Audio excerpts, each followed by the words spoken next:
말씀은요, 거듭난 베드로입니다. 왜 오늘 이 말씀을 주제로 정했냐면은 제가 실은 이번 주에 베드로전서에 대해서 우리 교회에 주석하시는 한 책을 읽게 되었어요. 근데 이렇게 보니까 베드로에 대해서 쓴 내용이 있었는데 그 부분에 대해서 한번 좀 같이 나누면 좋을 것 같아서 오늘 거듭난 베드로에 대해서 우리 나누기를 원합니다. 근데 저 먼저 나누기 전에 저는 이번 주에 생애의 빛을 읽고 있었어요. 근데 저는 이 생애의 빛을 읽을 때 여러분들도 마음이 복잡하거나 여러 어려운 일이 있었을 때 여러분은 어떻게 하십니까? 저는 정말 마음이 복잡하거나 여러 힘든 일이 있으면 말씀을 피는 걸 좋아해요. 하나님의 말씀을 읽고 제가 그 말씀 속에서 은혜를 받고 기도할 때 저는 위로를 받고 다시 힘을 얻습니다.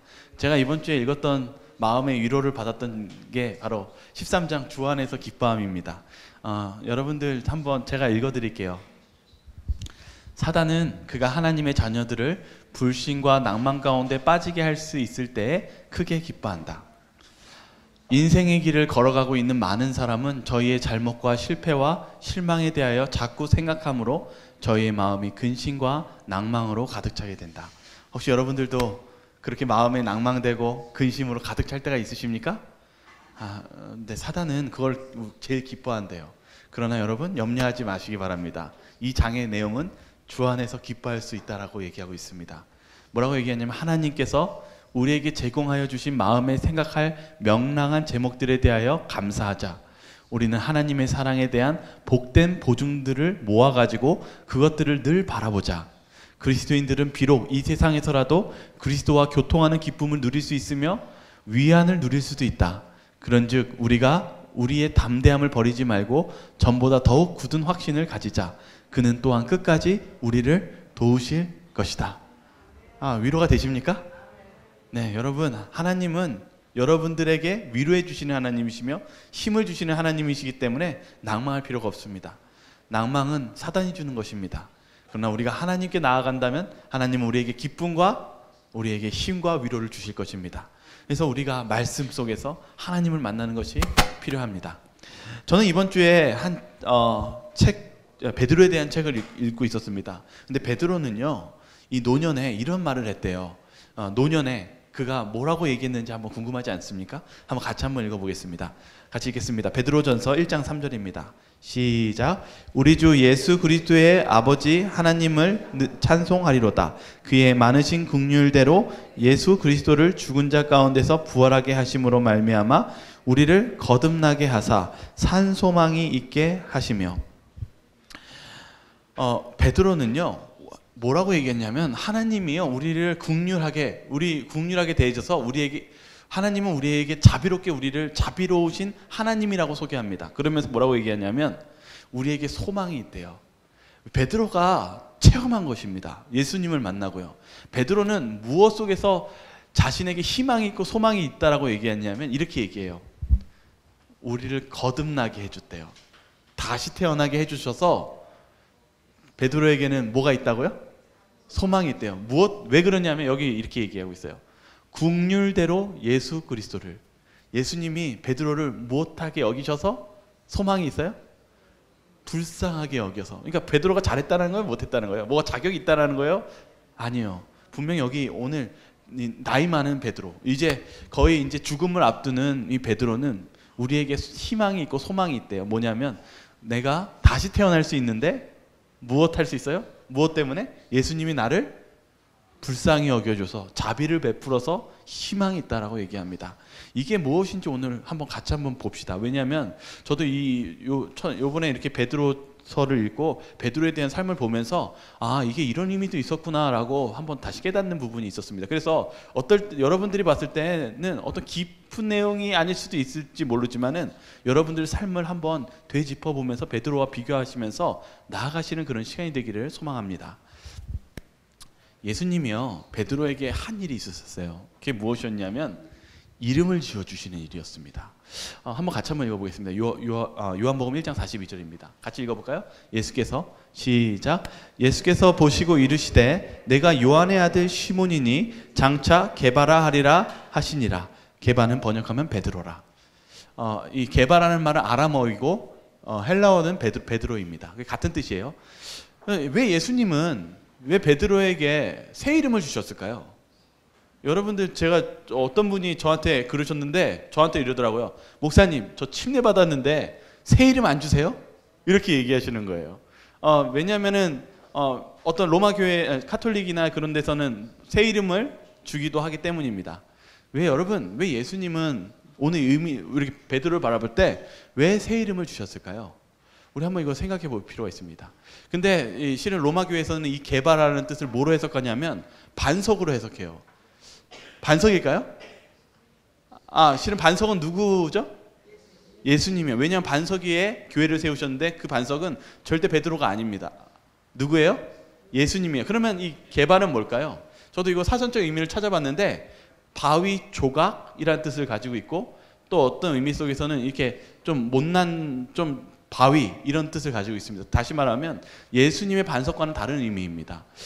그런데 여러분 바라보실 때 베드로는 두 이름을 가지고 있습니다. 원래 베드로의 이름은 시몬입니다. 그래서 여기서도 뭐라고 얘기했냐면 예수님이 베드로를 만날 때 누구의 아들이라고 그랬어요? 요한의 아들 시몬이니? 이렇게 얘기했어요. 근데 내가 새 이름 줄게.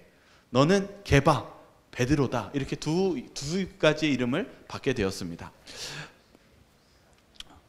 오늘 제가 읽었던 책 중에 또 다른 한 책을 읽었는데, 치유를 위한 날이라는 존 브런트라는 이 작가가 예수님에 대한 질병에 대해서 연구를 하는 사람이었어요. 예수님께서 병자를 치유하셨을 때 두 가지를 많이 이야기하셨어요. 뭐라고 대답하셨을까요? 내가 너 치유해 줄게 라고 이렇게 말씀하셨을까요? 예수님은 두 가지를 많이 하셨어요. 병자를 치유하셨을 때요. 뭐라고 얘기하셨어요? 네? 낫고자 하느냐? 네, 맞습니다. 그런 말도 있죠. 근데 예수님이 치유하실 때 두 가지 말을 하셨어요. 다시는 죄를 짓지 말라. 두 가지는 무엇이었냐면 내가 널 구원했다. 그리고 두 번째는 내 죄가 사해졌다. 이상하지 않습니까? 예수님은요, 설교하는 것보다 병자를 더 많이 고치셨는데, 그분의 사역 속에서 야, 네 병이 나았다 이렇게 말씀하시면 제일 우리가 좋지 않습니까? 그런데 예수님은 병이 나았다라는 말을 쓰기보다는 네가 구원을 받았다, 네 죄가 용서를 받았다 라고 말씀하셨어요. 왜 그랬을까요? 그래서 이 저자는 이것을 연구한 끝에 이런 결론을 짓습니다. 구원하였다는 의미는 질병 치료만이 아니라 죄의 구원이다. 예수님의 치유가 지닌 중요성이 무엇인가를 보여주고자 하는 목적이었다. 이 저자는 이 말씀 속에서 무엇을 발견하게 되었냐면은 예수님께서는 이 구원하셨다는 말을 치유했다는 것과 또 다른 의미를 전달하시기를 원했다는 것입니다. 그것은 우리를 무엇 하시기 위해를 바라셨어요? 구원하시기를 원하셨어요. 그래서 예수님은 병을 치유하시면서 그에게 진정한 예수님의 구원을 가르쳐 주시기 원해서 치료할 때마다 요구하신 게 있었습니다. 무엇을 요구하셨습니까? 죄 짓지 마라. 맞아요. 죄를 짓지도 말라고 얘기하시지만은 믿음을 요구하셨어요. 너에게 믿음이 있느냐? 예수님은요, 우리들에게 병이 낫는 것처럼 우리가 구원받는 것에 있어서 한 가지를 요구하십니다. 내 믿음이 있느냐? 예수님이 우리에게 치유하시는 데에는 목적이 있습니다. 진정한 목적은 무엇입니까? 여기서 낫는 것뿐만 아니라 더 큰 예수님의 목적은 저와 여러분들이 하늘나라에 가는 것입니다. 그래서 예수님은 말씀하실 때 늘 그분의 말씀 속에 깊은 의미가 항상 동반되어 있다는 것을 우리는 알 수 있게 됩니다. 그래서 예수님이 이 오병이어라는 기적을 하셨을 때에도 많은 사람들이 예수님을 떡을 주시는 그런 왕으로 세우기 위해서 세울 때 예수님이 그들을 어떻게 하셨습니까? 떠나셨습니다. 그 이유는 바로 마태복음 1장 21절에 천사가 마리아에게 예수님에 대한 예언을 이렇게 말씀하셨습니다. 같이 한번 읽어보겠습니다. 아들을 낳으리니, 시작. 아들을 낳으리니 이름을 예수라 하라. 이는 그가 자기 백성을 그들의 죄에서 구원할 자이심이라 하니라. 예수님은 무엇하러 오셨습니까? 우리의 병을 고치시기에 오셨습니까? 예수님은 진정한 목적은 우리의 죄에서 구원하실 분으로 오셨다는 사실을 잊지 마시기 바랍니다. 우리의 신앙은요, 때로는 우리가 현실 속에서 자리 잡고 살아있을 때가 많이 있습니다. 그러나 예수님은 우리를 좀 더 깊은 근원 안에서 죄에서 용서하시고 우리를 구원하시기 위해서 이 땅에 오셨다는 사실을 잊지 마시길 바라겠습니다. 왜 잊지 말아야 되냐면 우리의 신앙적인 삶도 그렇게 현실적인 삶이 아니라 더욱더 영적인 삶으로 나아가야 되기 때문입니다. 그래서 예수님의 오병이어라는 그 기적을 펼치셔서 왕을 억지로 삼으려는 이스라엘 백성들을 떠나셨습니다. 왜냐하면 예수님은 그런 왕으로 오시지 않으셨기 때문입니다. 이제 다음 장면으로 넘어갑니다. 여러분들이 조금씩 이 말씀 속에서 실은 조각조각을 맞추셔야 됩니다. 왜 베드로에게 새 이름을 주셨을까? 그러한 가운데서 예수님이 니고데모와 만나는 대화 속에서 이렇게 말씀하셨습니다. 너 다시 태어나야 된다. 그런데 어떻게 다시 태어나야 된다? 이 다시 태어난다에 대해서 이렇게 예수님은 말씀하셨습니다. 같이 한번 읽어보겠습니다. 요한복음 3장 3절입니다. 예수께서 대답하여 이르시되 진실로 진실로 내게 이르노니 사람이 거듭나지 아니하면 하나님의 나라를 볼 수 없느니라. 하늘나라는 어떤 사람이 갈 수 있다고요? 그냥 몇 명만 거듭나면 됩니까? 하늘나라에 가는 사람은 모두가 어떻게 해야 된다고요? 여기서 잘 보십시오. 진실로 진실로 내게 이르노니 사람이 거듭나지 아니하면 하나님의 나라를 볼 수 없느니라. 거듭나지 않은 사람은 하늘나라에 갈 수 있습니까? 네, 모두가 어떻게 해야 돼요? 거듭나야지만 하늘나라에 갈 수 있습니다. 예수님은 아주 중대한 질문하셨습니다. 우리가 반드시 거듭나야 된다고 얘기했습니다. 그러한 가운데 여기 이 주석은 이렇게 이야기합니다. 이 거듭나는 것이 무엇이냐? 진리의 이론만을 믿는 것은 넉넉지 않다. 우리가 아무리 공언할지라도 우리의 옳은 행실로 그리스도를 드러내지 아니할 것 같으면 그 공언은 아무 소용이 없다. 우리의 신앙이 말로만 있는 이론만의 신앙이 아니라 반드시 무엇이 같이 있어야 돼요? 옳은 행실과 그리스도를 나타내는 그런 모습이 필요하다고 이야기하고 있습니다. 이제 다시 베드로로 넘어가겠습니다. 베드로가요, 베드로가 언제 예수님이 너 베드로다라고 인정해 주셨을까요?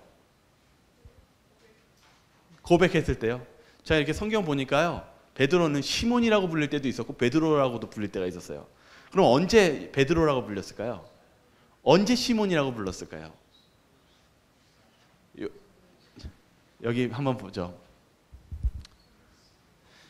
여기 보면 16장에 시몬 베드로가 대답하여 이르되 내가 누구라 생각하느냐 예수님이 질문할 때 베드로가 이렇게 이야기합니다. 주는 그리스도시요 살아계신 하나님의 아들이시니다. 이렇게 얘기합니다. 예수께서 대답하여 이르시되 바요나 시몬아 내가 복이 있도다. 이를 내가 알게 하니는 혈육이 아니요 하늘에 계신 내 아버지이시니라. 또 내가 내게 이르노니 너는 이제 뭐라고요? 베드로라. 시몬에게 언제 베드로라고 얘기해 주셨어요? 네. 언제 그러면 시몬이 언제 베드로가 됩니까?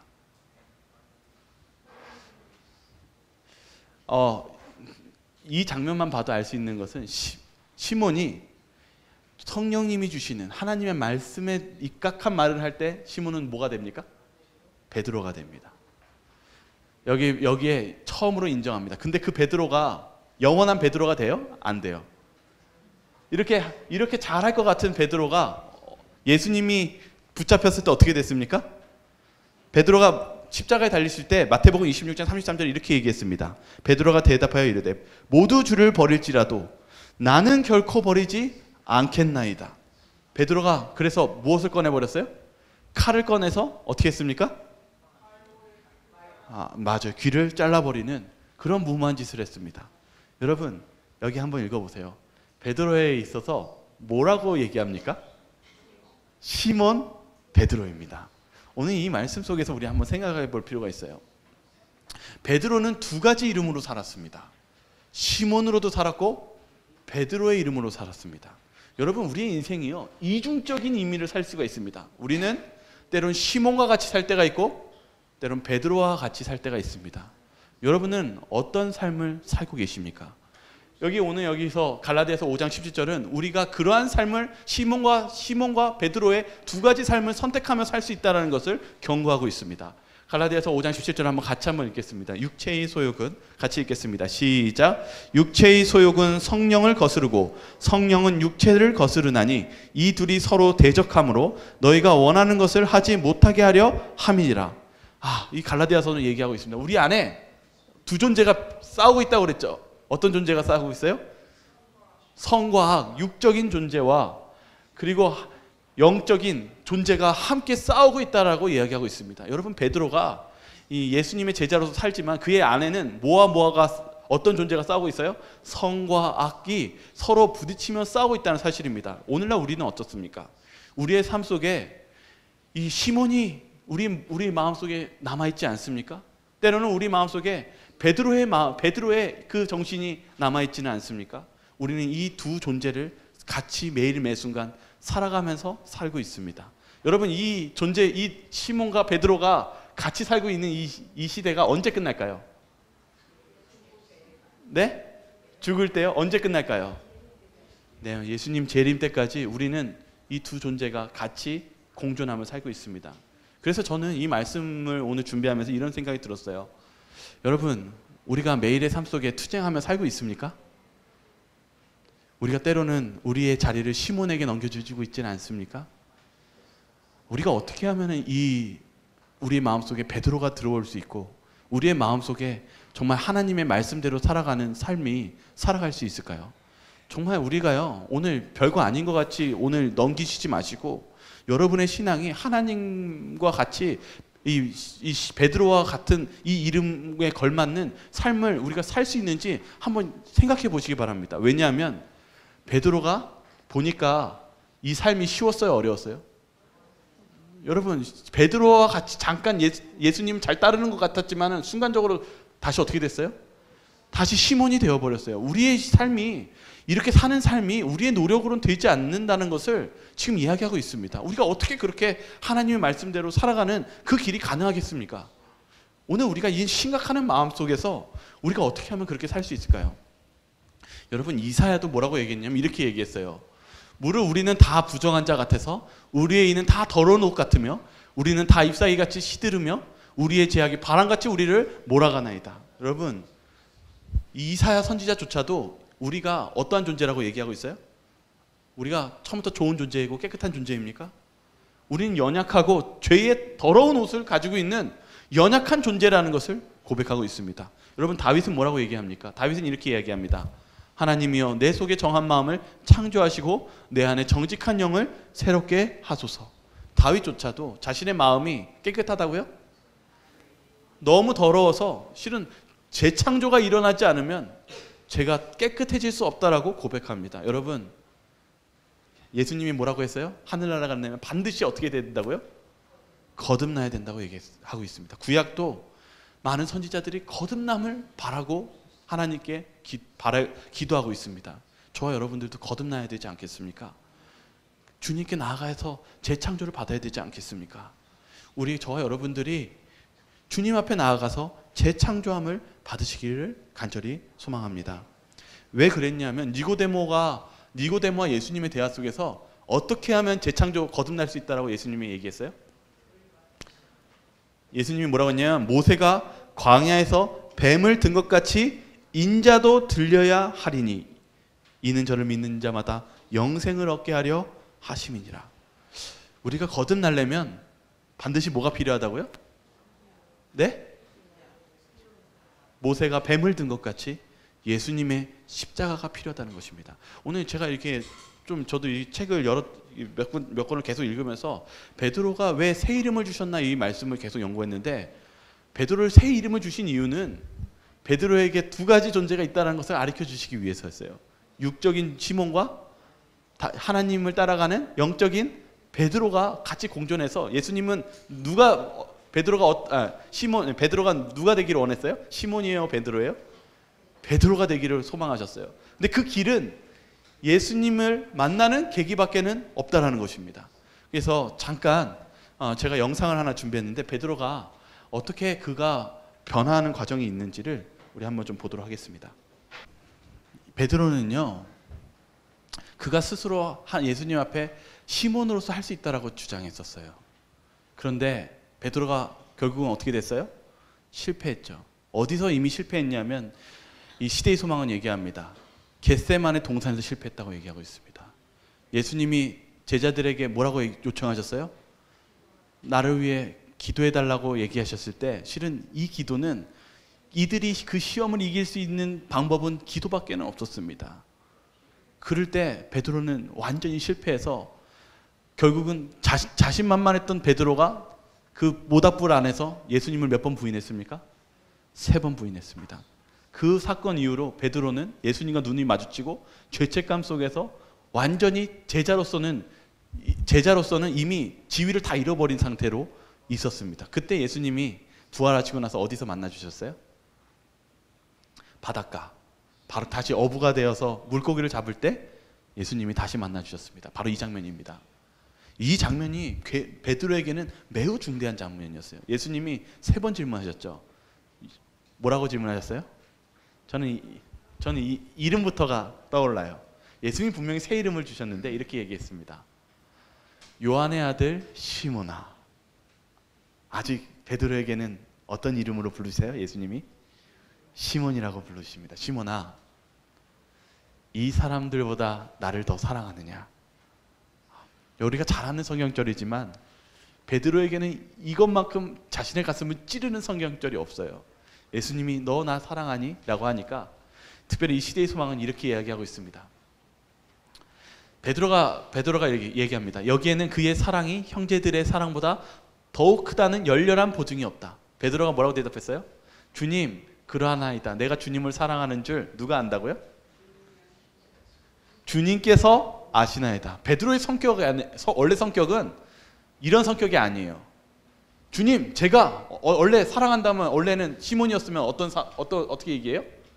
제가 다른 사람보다 주님을 사랑하는 줄을 제가 더 잘 알지요라고 얘기하는 게 시몬이었어요. 근데 이제는 시몬이 자기가 사랑한다라고 말을 못해요. 이제 누가 아신다라고 맡겨요? 주님이 아십니다. 이렇게 얘기합니다. 이게 왜 중요하냐면 주님의 질문에 대해 한마디에 뻔뻔스럽고 자부심 강한 대답도 나오지 않았으며 그가 겸비하고 회개한 까닭에 베드로는 양치는 목자로서 그전 어느 때보다도 잘 준비되어 있었다. 이게 진짜 준비가 되어 있었대요. 베드로가 이제는 못하지 않았어요?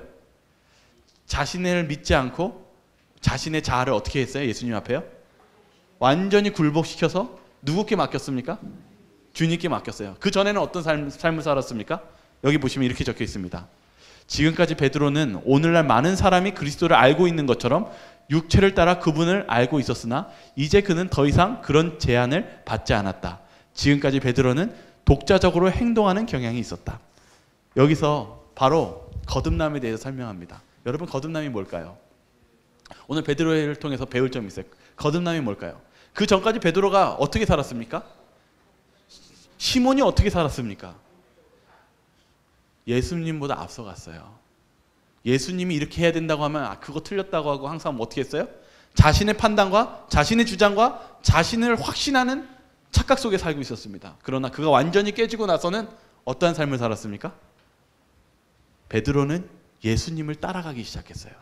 이제 앞에 서지 않고 예수님의 말씀에 자신의 자아를 완전히 낮추고 예수님의 말씀대로 순종하며 따라가는 삶을 살아간 것. 그것이 거듭남이었습니다. 여러분, 오늘 여기 베드로가 이 사건을 속에서 거듭나는 상황을 체험하게 됩니다. 그래서 여기 시대의 소망도 이렇게 얘기하고 있어요. 그는 자신에 대한 심한 혐오감을 가지고 자기가 예수님의 은혜를 저버린 것과 자신의 거짓과 거짓된 맹세에 대해서 반성하였다. 베드로가 한 번 더 주님을 바라보았을 때 그는 한 괘씸한 손이 주님의 얼굴을 치는 것을 보았다. 예수님 십자가의 장면입니다. 여러분, 오늘 저와 여러분들이 이 베드로와 같이 거듭나시는 저와 여러분들 되시기 바랍니다. 제가 오늘 이 말씀을 준비하면서 어떤 생각이 들었냐면 오늘날 우리가 정말 시험에 빠지는 이 인생에 살고 있겠다는 생각이 들어요. 우리의 틈틈이에 우리의 삶을 바라보십시오. 조금만 화가 나는 일, 조금만 우리에게 있던 피해가 가고 어떤 어려운 일을 당하면 우리의 마음에 어떤 정신이 많이 들어옵니까? 베드로의 정신입니까? 우리는 시몬의 정신이 들어올 때가 있지 않습니까? 그럴 때 우리가 어떻게 해야 되겠습니까? 실은 베드로가 실패한 그 경험 속에서 우리는 겟세마네 동산에서 기도하는 예수님을 생각해야 됩니다. 그리고 우리는 기도하면서 예수님을 따라가야 되고 자아를 죽이시며 우리가 전진하는 저와 여러분들 되시길 바라겠습니다. 저는 그래서 오늘날 우리의 삶 속에서 우리가 육적인 선택을 하기보다는 예수님을 선택하는 용기와 그런 예수님에 대한 사랑을 회복하시기를 간절히 바라겠습니다. 제가 한 이야기를 하고 마칠게요. 실은요, 저는 항상 오늘 설교를 준비하면서 이런 생각이 들었어요. 성경을 필 때 우리는 성경 안에 우리의 삶을 연결시키지 않을 때가 많이 있어요. 우리는 성경 속에서 예수님이 활동하시지만 오늘날 우리의 삶 속에서는 예수님이 활동하지 않는 것 같이 살아갈 때가 많이 있습니다. 그러나 예수님은 지금도 살아계십니다. 예수님은 지금도 여러분들이 하나님의 말씀대로, 이 베드로가 이제는 하나님의 말씀대로 순종하게 살겠다고 했을 때 이 오순절날 몇 명이 이 베드로의 설교 속에서 몇 명이 마음의 변화가 있었어요? 네? 3,000명의 변화가 있었죠. 우리의 삶 속에서도 그러한 예수님의 말씀대로 순종하고 나아간다면 예수님께서는 오늘날 우리에게도 역사하실 것입니다. 제가 한 이야기를 할게요. 이 사람이 아브라함이라는 사람이에요. 탄자니아 사람인데 이 사람이 재림교인이 된 거예요. 말씀을 받아들이고. 그래서 하루는 이 사람이 목사님을 찾아갔어요. 소 100마리를 끌고요. 그러면서 이렇게 얘기합니다. 목사님, 제가 이제 하나님을 믿기로 결심했는데 제가 이 성경 말씀을 보니까 하나님께 11금을 드리라고 하셨는데 제가 딱 보니까 계산해 보니까 소 100마리가 제가 내야 될 11금이었더라고요. 목사님, 제가 이 소 100마리를 하나님께 드립니다 하고 100마리를 드렸어요. 무슨 일이 벌어졌을까요? 마을에 난리가 났어요. 미쳤다고요. 그러면서 이 마을에 있는 사람들이 뭐라고 했냐면 도대체 무슨 정신으로 이 소 100마리를 줬냐고. 그러면서 이제는 뭐라고 조롱하냐면은 자식 20명이 있었대요. 이제 자식까지 바치지 그러냐고 그렇게 놀렸대요. 그러자 이 아브라함이 뭐라고 얘기했냐면 그 친구들에게, 이웃 사람들에게 이렇게 얘기했대요. 나와 똑같은 이름이 성경에 있는데 그 아브라함은 자식이 하나밖에 없었는데 그 이삭까지도 하나님께 드렸다고. 나는 그것만치도 못하지만은 나는 하나님의 10분의 1을 주님께 드리기로 결심했다고. 그렇게 고백을 했어요. 이 아브라함이 진짜 실존 인물이거든요. 이 실제 사진인데 어떤 일이 일어났을까요? 그 다음에 네? 배를 받았다고요? 몇 배로요? 어떤 놀라운 일이 벌어졌냐면 여기 소가 있는데 여기 있는 암소가 새끼를 낳을 때마다 쌍둥이를 베기 시작했습니다. 한 마리가 벤 게 아니라 날 때마다 쌍둥이를 계속 베기 시작했어요. 하나님께서 그에게 축복을 100마리를 드렸는데 그 배로 하나님께서 축복하신 걸 보고 나서 마을 주민들이 목사님, 그 마을 교회 재림교회 목사님을 찾아가서 뭐라고 얘기했어요? 저도 하나님을 믿을 테니 저에게도 축복을 주십시오 라고 하며 이 마을에 큰 전도가 되었다는 사실입니다. 여러분, 하나님이 살아계십니까? 정말 쌍둥이 하나 베는 것도 기적의 확률인데 이 아브라함의 가지고 있던 이 소들이 다 그 쌍둥이를 계속 베는 놀라운 하나님의 축복을 경험했다고 합니다. 여러분, 저와 여러분들도 그런 하나님의 말씀대로 순종하며 그 믿음의 시작을 저와 여러분들이 하시기 바라겠습니다. 베드로도 평생 살면서 시몬과 베드로가 싸웠어요. 그러나 마지막에는 그가 자아를 죽이면서 그의 모든 것을 모든 것을 주님께 드렸을 때 그는 마지막에 십자가에 어떻게 달려 돌아가 죽었어요? 거꾸로 다 매달려 하나님께 완전히 순종하며 주님께 바쳤을 때 하나님께서 놀라운 그 베드로를 통해서 놀라운 선교적인 역사하심을 펼치셨습니다. 저 여러분들도 그런 믿음의 생활을 오늘 이 시간에 여러분의 삶 속에서 이루시며 나아가시길 바라면서 오늘 말씀을 마치도록 하겠습니다.